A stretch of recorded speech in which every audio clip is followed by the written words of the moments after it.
அலட்சியம் செய்தார். திருச்செந்தூருக்கு போறார், போயிட்டாங்க, அவ்வளவு பெரிய தட்டுல திருநீர் இருக்கு, அது அப்படியே காலால எட்டி உதச்சு அலட்சியம் செஞ்சார். என்னாச்சு அவருக்கு? கொஞ்ச காலத்துல மனைவிக்கு உடம்பு முடியாம போயிடுச்சு. எங்கெங்கயோ இருந்து கூட்ட முடியாத டாக்டர் எல்லாம் கூட்டிட்டு வந்தார், சரி பண்ணுங்க அப்படின்னு. என்ன நோயினே கண்டுபிடிக்க முடியலங்க. அலட்சியம் பண்ணா சும்மா விடுவார் அவரு? கண்டுபிடிக்க முடியல. ஒருத்தர் சொல்றார், ஒன்றும் பிரச்சனை இல்லை, இப்பயும் நான் சொல்றேன், அந்த திருநீரை எடுத்து உங்க மனைவிக்கு பூசுங்க அப்படிங்கிற. இவருக்கு அப்பையும் மனம் ஒப்பல. சரி நான் பூசுறேன் அப்படின்னு சொல்லிட்டு அந்த பூசுன அடுத்த வினாடி அந்த தோல் நோய் சரியாகி அவங்க பழையபடி ஆயிடுறாங்க. இவருக்கு அப்ப தோணுது, அப்ப நம்ம அலட்சியம் செய்துட்டோமே அவரை, நான் தப்பு பண்ணிட்டேன் அப்படின்னு வெள்ளி பாத்திரத்தை முருகப்பெருமானுக்கு காணிக்கையாக வைத்தாரா இல்லையா? அப்ப இன்னும் அந்த பாத்திரம் அங்க இருக்கு, திருச்செந்தூர்ல அவரோட ஞாபகமா வச்சிருக்காங்க. இப்படி ஒரு ஆங்கிலேயர், ஒரு மதம், இனம், மொழி எல்லாமே வேற வேற, ஆனால் அவரையும் நம்ம முருகப்பெருமான் மாற்றி இருக்கிறார் என்றால் என்ன ஒரு மகிமை இது! முருகன் அப்படின்னு சொல்லிட்டாலே நம்ம எல்லாருக்கும் முருகன் வந்து அதிகமா கனெக்டடா இருப்பாங்க. நம்ம செட்டியார்களும் ஆட்சிகளும் அதிகமா முருகப்பெருமானை வழிபடுறோம் இல்லையா? திருமுருகாற்றுப்படையில நக்கீர பெருமான் வந்து சிவபூஜை பண்ணிட்டு இருக்காங்க. இதுல ஒரு தகவல், திருமுருகாற்றுப்படையில இருந்து ஒரு தகவல். நக்கீர பெருமான் சிவபூஜை செஞ்சுட்டு இருக்கார், ஆழ்ந்த தியானத்துல இருக்கா. திடீர்னு ஒரு சத்தம் வருது. அப்போ இலை வந்து பாதி நீர்லையும் பாதி தரையிலையும் இருக்கு. இந்த நீரில் இருக்க இலை வந்து இப்படி பார்த்துட்டே இருக்காரு. இன்னும் ஒரு அழகான காட்சி இல்லையா? இலை பாதி நீர்லையும் பாதி தரையிலையும் இருக்கு. அது ரேரான ஒரு காட்சி இல்லை, எப்பயுமே எல்லாராலையும் பார்க்க முடியாது. ஒரு பார்த்துட்டே இருக்காரு. அப்போ ஒரு பகுதி, அந்த தரையில இருக்க பகுதி, நீர்ல இருக்க பகுதி, ஒண்ணு சிகப்பாகவும் ஒண்ணு மஞ்சளாவும் திடீர்னு மாறுது. கொஞ்ச நேரத்துல பார்த்தா ஒண்ணு மீனாவும் ஒண்ணு குருவியாவும் மாறிடுது. இவருக்கு ஒரே ஆச்சரியம், என்னடா நடக்குதுங்க அப்படின்ட்டு பார்த்துட்டே இருக்கா. திடீர்னு ஒரு பெரிய பூதம் வந்து அவரை தூக்கிட்டு போயிடுது. அப்படியே என்னது இது, என்ன நடக்குதுன்னே அவருக்கு புரியல. தூக்கிட்டு போயிட்டு ஒரு குகையில வச்சிருக்கு. அங்க போய் பார்த்தா 999 முனிவர்கள் வெல்கம் டு குகை அப்படிங்கிறாங்க. இவருக்கு ஒண்ணுமே புரியல, ஆச்சரியமா இருக்கு. நீ அந்த இலையும் நீரையும் பாத்தியா அப்படின்னாங்க. இவர் ஒண்ணு ஆமா பார்த்தேன். ஒண்ணு குறியாவும் ஒண்ணு மீனாவும் மாறிச்சா? ஆமா மாறிச்சு. அப்போ வெல்கம், வாங்க, நீங்க தான் இங்க சரியான ஆள், 1000வது ஆள் நீங்க தான், வாங்க அப்படின்னா. அப்போ அவருக்கு ஒரே பயம், அவ்வளவுதான் போல நம்ம வாழ்க்கை முடிஞ்சிச்சா அப்படின்னு யோசிக்கிறார். அப்போ என்ன பண்றார்? வேலை நோக்கி தவம் செய்கிறார். முருகப்பெருமானை நோக்கி தவம் செஞ்சார். செய்யும் பொழுது வேல் வந்து அந்த அனைத்து முனிவர்களையும் காத்து கூட்டி சென்றது. இது இதிகாசத்துல இருக்கு. அந்த 1000 முனிவர்களையும் பூதம் தூக்கி சென்றது. அந்த வேல் வந்து அதை அவளை காப்பாற்றி சென்றது அப்படிங்கிறது ஒரு நிதர்சனம். அப்போ என்ன வேணா பிரச்சனை இருக்கட்டும், நான் இருக்கேன், அவங்களுக்கு முருகப்பெருமான் வந்து நிற்பார், என்றுமே நம்மோடு இருப்பார். நம்ம அவர்கிட்ட சரணடைஞ்சிட்டார். அவரை பத்தி பேசும்போதெல்லாம் நான் இனிக்கும். அவர் வந்து எப்படி சொல்றதுன்னே தெரியாது. ஒரு சிவில் இன்ஜினியராகவும் மாறி இருக்கார், ஒரு டாக்டராகவும் இருந்திருக்காரு. நம்ம வைத்தியபுரிநாதர் திருத்தணியில துன்பங்கள் எல்லாம் தீரும். ஒவ்வொரு படை வீடுக்கும் ஒவ்வொரு சிறப்பு இருக்கிறதா இல்லையா? முருகப்பெருமான்கிட்ட சரணடைஞ்சிட்டா அவர் நம்மளை பார்த்துக்குவார். என்றுமே எப்பொழுதுமே அவரது அருள் கிட்டினால் என்ன வேணா எப்ப வேணா நடக்கும். அதே மாதிரி நம்ம எல்லாருக்கும் தெரிஞ்ச ஒரு கேரக்டர் ஏகலைவன் அப்படின்ட்டு, துரோணாச்சாரியாருடைய ஏற்றுக்கொள்ள முடியாத ஒரு சீடன்னு சொல்லலாமே ஏகலைவன் அவர்கள். ஒரு நாள் ஹஸ்தினாபுரம் படை சூழ போர் புரிய போயிட்டு இருக்காங்க. பைரவருடைய வாகனம் எல்லாமே சேர்ந்து போயிட்டு இருக்கு. அப்போ என்ன ஆகுது? ஒரே ஒரு அந்த வாகனம் மட்டும் குறைச்சிக்கிட்டே இருக்கு. யாருக்கும் என்ன பண்றதுனே தெரியல, யோசிக்கிறாங்க, என்னடா இது இப்படி குறைக்குது அப்படின்ட்டு. அதோட என்ன ஆகுது? ஏகலைவன் அது தூரத்துல இருந்து பாக்குறாரு. அது ஒரு வில்ல இழுத்து அந்த நாவை பிடிச்சு அம்ப விட்டுட்டு அதோட குரலை மட்டும் அமைதி பண்ணியிருந்தாங்க. யாருக்குமே புரியல என்ன நடக்குதாங்க அப்படின்னு, யாருக்குமே புரியல. அது துன்புற்ற கூடாது அப்படிங்கிறதுக்காக அது குரலை மட்டும் எடுக்கிற மாதிரி ஒரு அஸ்திரத்தை பயன்படுத்தினார். கொஞ்ச நேரத்துக்கு அப்புறம் படை தளபதி வந்து கீர்த்திவாசன் அவரை வந்து யோசிக்கிறார், என்னமோ நடக்குதுங்க, திடீர்னு எப்படி குறைக்கிறத நிறுத்தும் அப்படின்னு யோசிக்கும் பொழுது துரோணாச்சாரியார் மட்டும்தான் இந்த கலையை தெரிந்த ஒரு மிகச்சிறந்த வித்வான். அவர்கிட்ட போயிட்டு, நீங்க தான் இதை செஞ்சீங்களா அப்படின்னு கேட்டார். அவர் சொல்ற, நான் எங்கப்பா செஞ்சேன், நானும் ஒன்றும் செய்யலையே அப்படிங்கிற. அப்ப நீங்க இல்லைன்னா உங்களுக்கு மட்டுமே தெரிஞ்ச ஒரு கலையை யாரு செஞ்சிருக்க முடியும் அப்படின்னு கேட்குற. அப்பதான் அவங்களுக்கு புரியுது ஏகலைவன் தான் இதை செஞ்சிருக்காரு அப்படின்ட்டு. துரோணாச்சாரியாரோட சிலைய முன்னாடி வச்சு பயிற்சி பெற்றதால பாதி துரோணாச்சாரியாராவே ஏகலைவன் மாறிக்கிட்டு இருக்காரு அப்படிங்கிறது அன்னைக்குதான் அவங்க உணர்ந்தாங்க. அப்படி ஒரு சிறந்த வில்வித்தகர், அவர் கட்டுப்பட்ட குரு. ஏன் நம்ம சுவாமி மலையில முருகப்பெருமானே குருவா இருந்து சிவனுக்கு உபதேசம் செஞ்சதெல்லாம் இல்லையா என்ன? எண்ணற்ற விஷயங்கள்ல இறைவன் அப்படிங்கிறது, ஆன்மீகம் அப்படிங்கிறது அதிகமா போற்றப்பட்டிருக்கு அந்த காலத்துல. ராஜராஜ சோழன் சிறந்த ஒரு மன்னன், நிறைய கோவில்கள் கட்டினார். அவர் என்ன பண்ணார், கோவில்கள் எல்லாம் கட்டிட்டு இந்த நந்தா விளக்கு அப்படின்றத ஒரு சன்னதிக்கும் ஏத்தணும் அப்படின்னு சொன்னார். நந்தா விளக்கு சன்னதிக்கு ஏத்தணும். ஆனா எல்லாம் ஏத்த முடியுமான்னு எப்படி பார்க்க முடியும்னா, ஒரு குடும்பத்துக்கும் ஒரு மாடும் கண்ணும் கொடுத்து அதுல வர்ற பாலை வித்து விளக்கேத்துங்க அப்படின்னு சொன்னார். இந்த மாதிரி ஒரு சன்னதிக்கும் ஒரு குடும்பங்களை தேர்ந்தெடுத்து எல்லாம் பண்ணியாச்சு. அப்போ கொஞ்ச காலம் கழிச்சு ஒரு தாக்கல் வருது, இந்த மாதிரி ஒரே ஒரு சன்னதியில மட்டும் விளக்கு எரியல. யோசிக்கிறாங்க என்ன நடந்திருக்கும், நம்ம தான் எல்லாம் கொடுத்துட்டோம், பால் இருக்கு, பித்தி விளக்கேற்றுறதுல என்ன பிரச்சனைன்ட்டு போயிட்டு அவர் அந்த குடும்பத்தை கூப்பிடுங்க அப்படின்னு பார்த்தா அந்த குடும்பத்துல தந்தை இல்லை, அந்த தாய் மட்டும் இருக்காங்க. அவங்க வர்றாங்க, வந்துட்டு அவர் கேட்குறாரு, என்னம்மா ஆச்சு, நாங்கள் மாடு கண்ணு கொடுத்தோம், பாலை விட்டு விளக்கேற்ற சொன்னோம், நீங்கள் என்ன இப்படி பண்ணிவிட்டீங்களே அப்படின்னு கேட்குறாரு. அதுக்கு அந்த அம்மா சொல்கிறாங்க, காவேரி அப்போ வெள்ளத்துல மாடும் கண்ணும் அடிச்சுக்கிட்டு போயிடுச்சு, உங்களுக்கு வித்து விளக்கேற்றுறதுக்கு அப்போ நாங்கள் என்ன பண்ண முடியும் அப்படிங்கிறாங்க. சோழபிரான் சொல்றாரு, அப்பவே நீங்க சொல்லலையே, 10 நாளத்தானே விளக்கெரியலன்னு சொல்றாங்க, என்ன கதை அப்படின்னு கேட்கிறாரு. அதுக்கு அவங்க சொல்றாங்கன்னா, இவ்வளவு நாள் எனது தாய்ப்பாலை விற்று விளக்கை ஏற்றினேன், இந்த 10 நாட்களாக எனக்கு தாய்ப்பால் சுரக்கவில்லை, விளக்கேற்ற முடியவில்லை. இவ்வளவு பெரிய தியாகியாக நீங்கள் இருந்திருக்கிறீர்கள், நீங்க முன்னாடியே சொல்லினா ஏதாவது ஏற்பாடு செய்திருப்பேன், இனிமேல் நீங்கள் ராஜராஜ பெருந்தேவி என்று போற்றப்படுவீர்கள் அன்னைக்கு சொன்னார் ராஜராஜ பெருந்தேவி. அவங்களுக்கு அங்க சிலை இருக்கு, அவங்க ஞாபகமா. அப்படி சிறந்த மாணவர்கள் இருந்த இந்த மண்ணில் இப்ப ஆன்மீகம்னா என்ன? கோயிலுக்கு போறாங்க இந்த இளைஞர்கள், சுத்தி பார்க்குறாங்க, குளத்துக்கிட்ட உட்கார்றாங்க, சாப்பிடுறாங்க, வராங்க. சிறந்த ஆன்மீகம் என்று செய்யப்படுகிறதா என்று கேட்டால், உங்களை மாதிரி இருக்க பெரியோர்கள் எங்களை மாதிரி இருக்க இளைஞர்களுக்கு சொல்லி தந்தால் மட்டுமே அது நடைபெறுகிறதே ஒழிய ஒன்றும் சொல்வதற்கில்லை. ஆப்கானிஸ்தான்ல 1800 வருஷங்களுக்கு முன்னாடி முருகப்பெருமானோட சிலை வேலும் சேவலோடு அங்கு இருக்கிறது. நம்மவர்கள் என்ன சொல்றோம், டாலர்ல சம்பாதிச்சாதான் நல்ல வாழ்க்கை வாழ முடியும்னு அங்க போய் செட்டில் ஆகிறோம். அந்த மாதிரி ஆட்களுக்கு அங்கேயும் இறைவன் காட்சி தந்திருக்கிறார். ஆப்கானிஸ்தான்ல 1800 வருஷங்கள், கம்போடியால 1300 வருடங்கள், இந்தோனேஷியால இப்படி சொல்லிக்கிட்டே போகலாம். மத்திய பிரதேசத்துல 1100 வருடங்களுக்கு முன்பு முருகப்பெருமானின் சிலை கண்டெடுக்கப்பட்டது. ஒவ்வொரு நாடு, ஏன் நம்ம உத்தரப்பிரதேசத்துல 1500 வருடங்களுக்கு முன் எடுக்கப்பட்டது.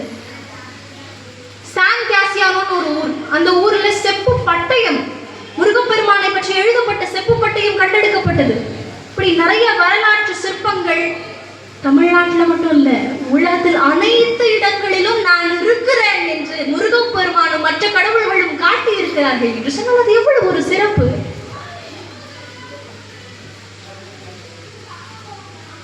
நம்ம இப்போ உள்ள ஆட்கள் நம்ம அவ்வளவு அழகா முருகனை பார்க்கும் பொழுது அந்த பிஞ்சு பாதங்களும் அந்த கன்னங்களும் அந்த குழந்தை முகமும் அவ்வளவு அழகா நமக்கு ஞாபகத்துக்கு வருது.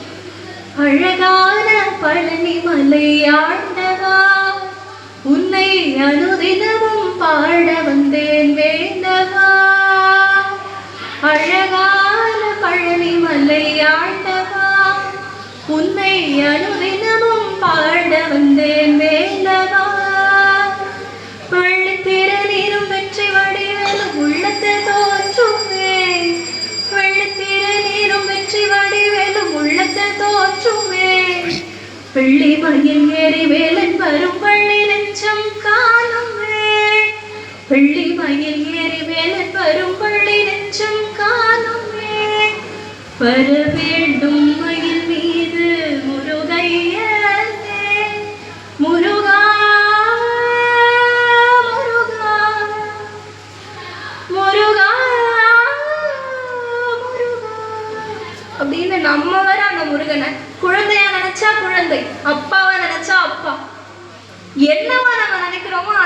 மாதிரி நம்ம காட்சி கொடுத்து நம்மளோட இருக்காரு இல்லையா?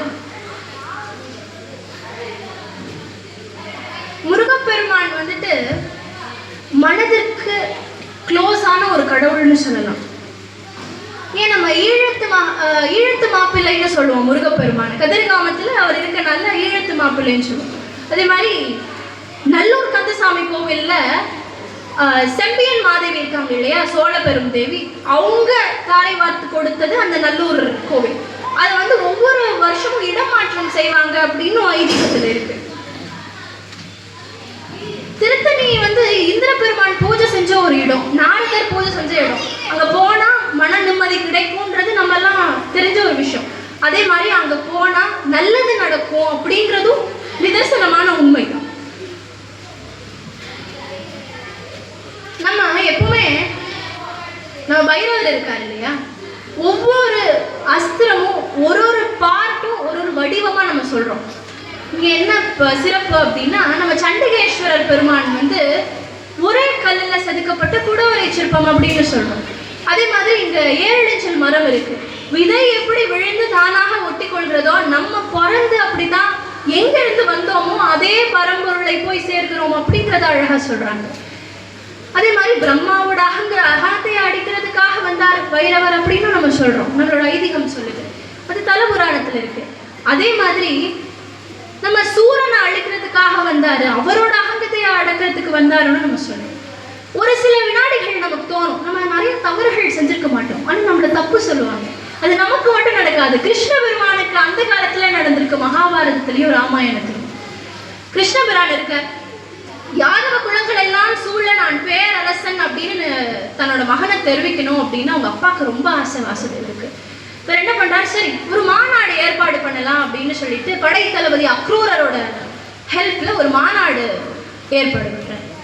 ஏற்பாடு பண்ணிட்டு இருக்கையில நல்லா தடபுடலா பண்ணணும், நல்லா சிறப்பா பண்ணிடணும், எந்த ஒரு குறையுமே இருக்கக்கூடாது அப்படிங்கிறார்.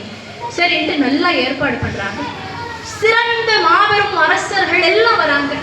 அதுல நம்ம சத்ரஜித் அவர்கள் வந்துட்டு இருக்கார். எப்பவுமே நம்ம என்ன பண்ணுவோம், ஏதாவது ஒரு ஃபங்க்ஷனுக்கு போனா நம்ம இருக்கிறதெல்லாம் நம்ம காட்டணும்னு சொல்லிட்டு எல்லா சிறப்புகளையும் எடுத்துட்டு போவோம். அந்த மாதிரி அவர் சூரிய தேவரிடம் தவம் செஞ்சு வாங்கின ஒரு மணி சீமந்தக மணி அப்படின்னு சொல்லிட்டு, அந்த சீமந்தக மணி என்ன பண்றார், ஒரு மாலையில கோத்து தன்னோட மார்பிளை போட்டுட்டு போறார். எல்லாரோட கண்ணும் அவர் மேலதான் இருக்கு. காரியக்காரர் என்னமோ நம்ம கிருஷ்ணபிரான், ஆனா அழகா வந்தது என்னமோ நம்ம சத்ரஜித் அவர்கள். அந்த சீமந்தக மணியை போட்டுட்டு போறார். எல்லாரும் பாக்குறாங்க, இந்த குலம் எவ்வளவு சிறப்பான குலம், எவ்வளவு சிறந்த மணியை வாங்கியிருக்கார் தவம் பண்ணி அப்படின்னு எல்லாரும் பேசிக்கிறாங்க. எப்பவுமே அந்த மாதிரி மாநாடுகள் நடக்கும்போது அதோட முதல் நோக்கம் என்னவா இருக்கணும், எல்லாரும் ஒத்துமையா இருக்கணும் அப்படிங்கிறது தான் இருக்கும். இதெல்லாம் முடிகிற சமயத்துல என்ன ஆகுது, எப்பயுமே ஒரு காரியம் சிறப்பா முடிஞ்சுட்டா அந்த காலத்துலதான் அது சரி வராது இல்லையா.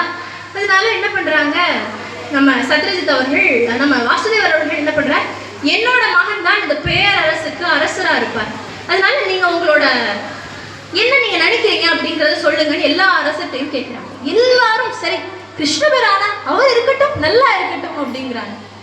ஒரே ஒரு ஆள் மட்டும் மறுப்பு சொல்றாங்க. அது யாருன்னா நம்ம சத்ரஜித். ஏன் அப்படின்னா இந்த சீமந்தக மணி தான் அதுக்கு காரணம். நான் தான் இந்த சீமந்தக மணியை வச்சிருக்கேன், எனது குலம் தான் சிறந்த குலம், யாரும் இதை அழிச்சுக்க முடியாது, நான் தான் இந்த அரசை ஆளுவேன் அப்படிங்கிறார். எல்லாருக்கும் அங்கே ஒரு சலசலப்பு ஏற்பட்டது. என்னது இது இப்படி சொல்றாரு அப்படின்னு யோசிக்கிறாங்க எல்லாரும். சரி உட்கார்ந்து பேசலாம் வாங்க அப்படின்னு உட்கார்றாங்க. அப்போ அங்க அவர் குடும்பமா வந்திருந்தாரு இல்லையா, சத்யபாமா தான் அங்க ஒரு ராணியா அங்க இருக்காங்க, அரசியா இளவரசியா. அப்போ எல்லாரும் சொல்றாங்க, நீ போய் எல்லாருக்கும் பானம் எடுத்துட்டு வந்து கொடு. அந்த காலத்துல என்ன பானம் இருந்ததோ தெரியல, நம்ம பாயாசம்னு வச்சுக்கோமே, பாயாசம் எடுத்துட்டு போய் கொடு அப்படிங்கிறாங்க. அவங்களும் போயிட்டு கொடுக்கும் பொழுது அவங்க அம்மா சொல்லி அனுப்புறாங்க, அவங்க அம்மாவும் தோழிகளும், யாராவது உனக்கு பிடிச்சிருந்தா சொல்லுமா, நம்ம மனம் பேசி முடிச்சிடலாம், அரசர்கள் பாரு நிறைய அரசர்கள் இருக்காங்க அப்படிங்கிறாங்க. அதோட இவங்க என்ன பண்றாங்க, இவங்களோ பெரிய வீராங்கனை, அழகின் திருவுருவம், லக்ஷ்மி கடாட்சம், அப்படி போறாங்க. போகும் பொழுது எல்லா அரசரையுமே பாக்குறாங்க, கொடுத்துட்டு வராங்க. அப்போ எல்லா தோழிகளும் பேசிக்கிறாங்க, இவங்கள தான் பார்த்தாங்க, அப்போ இவங்க தான் மனம் முடிக்க போறாங்க அப்படின்ட்டு. அவங்க அம்மா சொல்றாங்க, யாரை பார்த்தாங்கிறது முக்கியம் இல்லை, யாரை பார்க்கலையோ அவங்கள தான் இவருக்கு பிடிச்சிருக்கு அப்படிங்கிறாங்க. அப்ப சத்யபாமா பார்க்காத ஒரே ஆள் நம்ம கிருஷ்ண பெருமான் மட்டும்தான். என்னதான் அவங்க கான்டாக்ட்ல இல்லைனாலும் அவர்களது காதல் புனிதமாக இருந்தது. அதனால அவங்க அம்மா வந்து சரி நம்ம கிருஷ்ண பெருமானுக்கே பேசி முடிச்சிடலான்னு சொல்லிட்டு போறாங்க. போகும்பொழுது என்ன ஆகுது, நம்ம சத்ரஜித் வந்துட்டாரு. சத்ரஜித் இப்படியே ஆர்கியூ பண்ணிட்டே இருக்கும் பொழுது என்ன ஆயிடுச்சு, எல்லாரும் சொல்லிடுறாங்க இப்படி இருக்க ஆள் இந்த இடத்துக்கே தேவையில்லை அப்படின்றாங்க. கரெக்டா இவங்க பேச வரையில குட்டையை கொழுப்புற மாதிரி சத்ரஜித் எந்திரிச்சு போயிடுறாரு. என்ன நடக்க போகுதுன்னு சத்யபாமா தெரியல. அந்த காலத்துல பெண்கள் வந்து அடக்க ஒடுக்கமா இருந்தார்கள். ஆனால் அவரது ஒப்பீனியனை நல்லா சொன்னாங்க.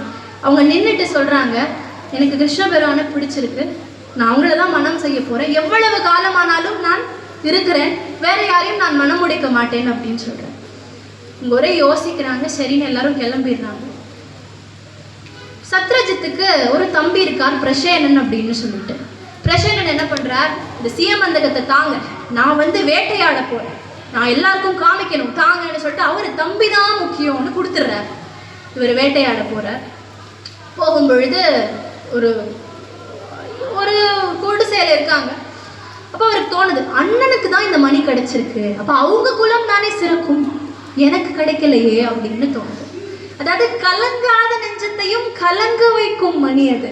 அதனால இவருக்கும் தோணுது எடுத்துட்டு போயிடலாமான்னு யோசிக்கிறாரு. எடுத்துட்டு போகிற வழியில ஒரு அசம்பாவிதம் நடந்து அவரோட உயிர் போயிருது. மிச்சம் எல்லாரும் வந்து பார்க்கும் பொழுது எப்படி இருந்தாருன்னே தெரியல, ஒரு மர்மமா இருக்கு அவரோட காலம். அப்போ அவர் பார்க்குறாங்க, பார்த்தா அங்கே சீமந்தக மணியை காணவில்லை. இவரோட அண்ணன் வந்து அழறார், என்ன நடந்ததுன்னே தெரியல, தம்பியும் இல்லை சீமந்தக மணியும் இல்லை, என்ன பண்றதுன்னே அவருக்கு தெரியல. யோசிக்கிறார், யோசிச்சுட்டே இருக்கார். சொல்றார் என்ன நடந்ததுன்னு தெரியல. எல்லாரும் என்ன சொல்றாங்க, கிருஷ்ணபிரான் தான் அன்னைக்கு அமைதியா இருந்தாரு, அவரு தான் சீமந்தக மணியை எடுத்திருக்கணும் அப்படிங்கிறாங்க. உடனே இவர் கிருஷ்ணபிரானை கூப்பிட்டு அந்த சண்டை போடுறார். சத்யபாமாக்கோ மனம் ஒப்பல. அவங்க சொல்றாங்க, என்னவர் இப்படி செய்யக்கூடியவர் அல்ல, நான் வெயிட் பண்றேன், என்னவர் என்னனாலும் அவரோட பழியை துடைப்பார், என்னை வந்து மனம் முடிப்பார் அப்படின்னு சொன்னாங்க. இவரும் போறார், தனியா போறார் கிருஷ்ண பெருமான் காட்டுக்கு. என்ன பண்றதுன்னே தெரியல, சத்யபாமா சொல்லிட்டாங்களே போய் தானே ஆகணும். போறார், போயிட்டு தேடுறார் சீமந்தக மணி. அவர் பிரசன்னர் இருந்த இடத்துக்கு போறார். அங்க கரடிகள் வந்த கால் சுவடு இருக்கு. இப்போ கரடிகள்கிட்ட போயிட்டு என்ன நடந்தது அப்படின்னு கேட்கும்பொழுது அங்க ஜாம்பவான் இருக்கார். ஜாம்பவான் சொல்றார், என்னோட கரடி குழந்தைகள் இருக்கு இல்லையா, அது ஏதோ விளையாட்டு மின்னுதே அப்படின்னு அது எடுத்துருச்சு, அதனால எனக்கு தெரியல என்ன நடந்ததுன்னு, இங்கிட்ட தான் இருக்கு மணி, இந்தாங்கன்னு கொடுத்துடுறாரு. அதோட ஜாம்பவானையும் கூட்டிகிட்டு நம்ம சத்ரஜித்தை போறார் கிருஷ்ணபிரான். போயிட்டு சத்ரஜித் வந்து என்னை மன்னிச்சிருங்க, நான் தான் தப்பு, நான் அப்படி சொல்லியிருக்க கூடாது எல்லாரும் பேச்சையும் கேட்டு அப்படின்னா. அது கிருஷ்ணபிரான் சொல்றார், இதை கன்னியா சுருக்கமா வச்சுக்கோங்க, உங்க பெண்ணை எனக்கு தாருங்கள் அப்படிங்கிறார். அதுக்கு சொல்றாரு, எல்லாம் சரி, நல்லா சந்தோஷம், ஆனா உங்க பெற்றோர்கள் இல்லாம எப்படி நான் உங்க பொண்ணை, எங்க பொண்ணை உங்களுக்கு தரது அப்படின்னு கேட்கிறார். அதுக்கு அவர் சொல்றார், ஜாம்பவான் என்னோட எல்லா காலத்துல இருந்தும் கூடயே இருந்தவர், அவர் என்னோட அப்பா ஸ்தானத்துல இருந்து பொண்ணு கேட்பார், நீங்க சத்யபாமா எனக்கு கல்யாணம் பண்ணி கொடுங்க அப்படிங்கிறார். சரின்னுட்டு ஜாம்பவான் பொண்ணு கேட்க சத்யபாமாவும் கிருஷ்ணபிரானும் மனம் முடிக்கிறாங்க.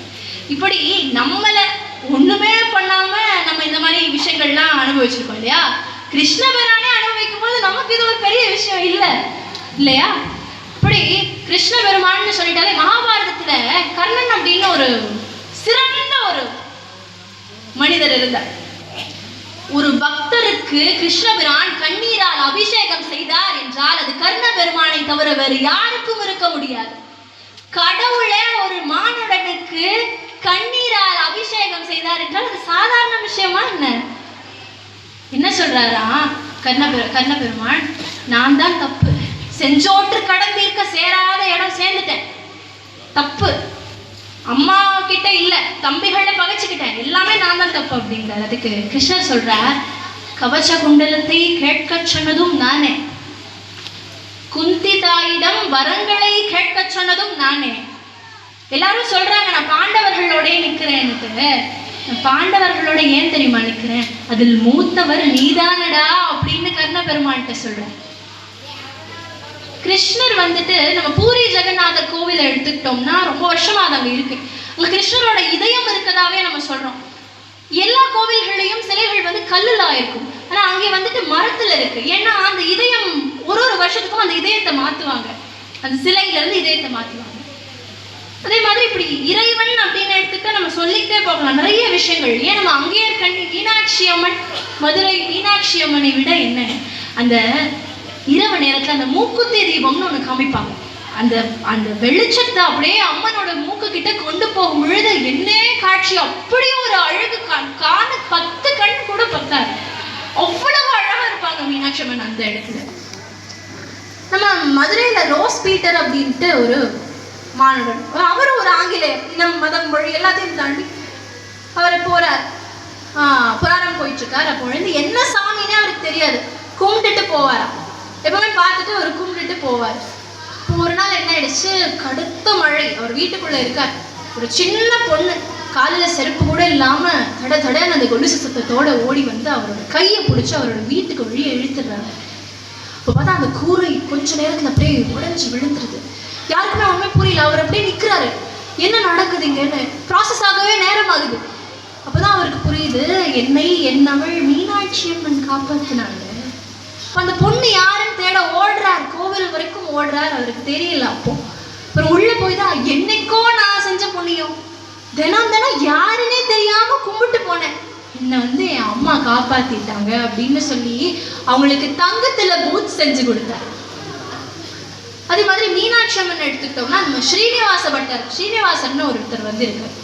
அவர் சமையல் செய்யறார், அந்த கோவிலுக்கு சமையல் செய்யறார். அவர் என்ன பண்ணார், ஒரு நாள், அம்மா நான் தூங்குறேன், என்னை எழுப்பி விடுங்கன்னு மீனாட்சி அம்மன்கிட்ட சொல்லிட்டு தூங்கிடுறேன். சமையல் ஏற்பாடு பண்ணணும், சீக்கிரமா பண்ணணும், அன்னைக்கு ரொம்ப நேரம் தூங்கிடுறார். இப்போ என்ன ஆகுது, எல்லா காவலாளிகளும் கதவை தட்டுறாங்க. திறந்து பார்த்தா சமையல் ரெடியா இல்லை. என்ன பண்றதுன்னே அவருக்கு புரியல.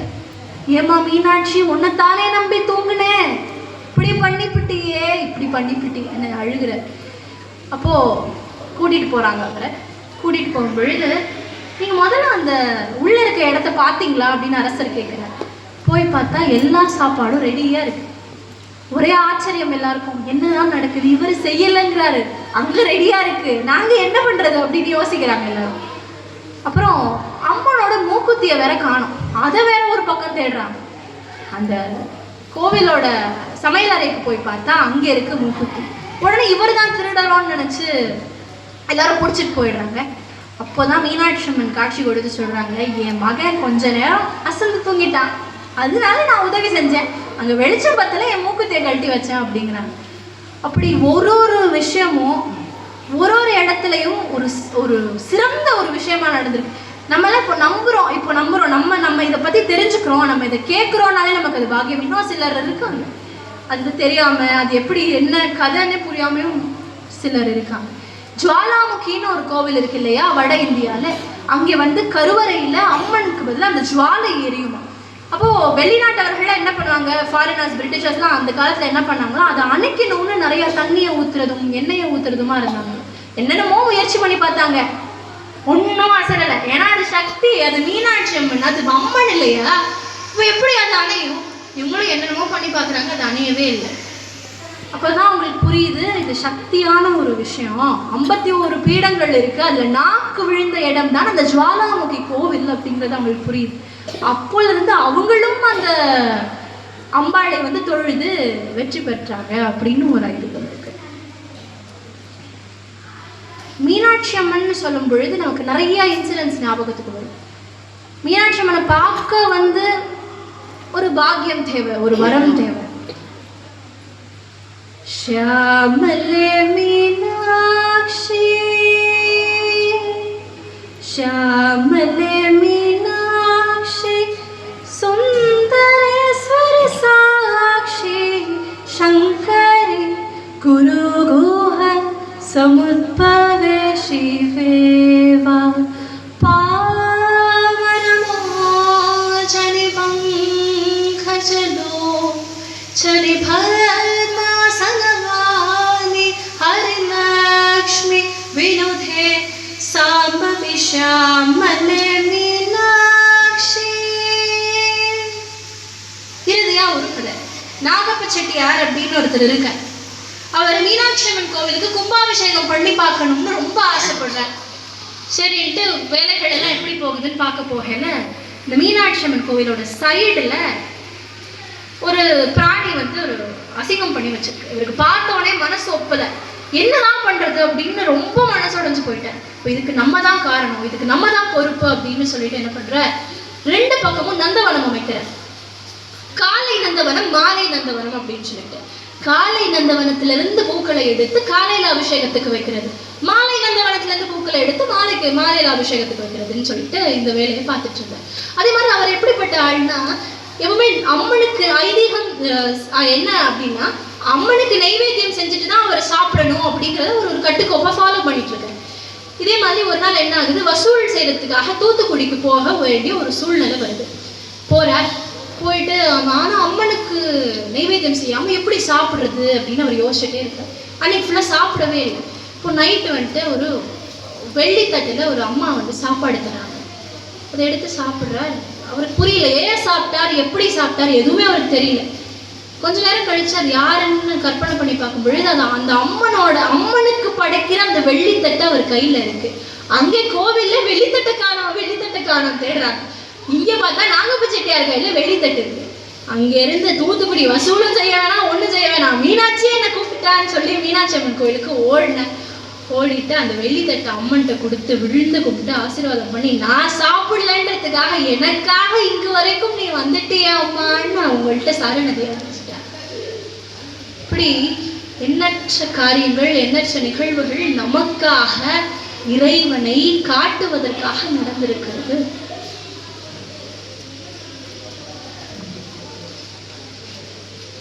அதே மாதிரி வைரவரை பற்றி சொல்லணும்னா, என்றுமே எந்த தீய சக்திகள் இருந்தாலும், எந்த துன்பங்கள் இருந்தாலும் எல்லாவற்றையும் அகற்றக்கூடிய ஒரு சிறந்த பெருமான் நமக்காக இன்று திருவிழாலாம் நடந்துட்டு இருக்கு. 10 நாள் திருவிழா கோலாகலமாக. வளரொளிநாதர் வடிவுடை அம்மை சமேத இந்த கோவிலுக்கு வந்தது எனக்கு மிகச்சிறந்த பெருமை. எனக்கு தெரிஞ்ச இன்ஃபர்மேஷனை அடியேன் உங்களிடம் பகிர்ந்து கொண்டதில் மிக்க மகிழ்ச்சி. வாய்ப்பளித்த நல்ல உள்ளங்களுக்கு நன்றி பாராட்டி விடை பெறுகிறேன். நன்றி.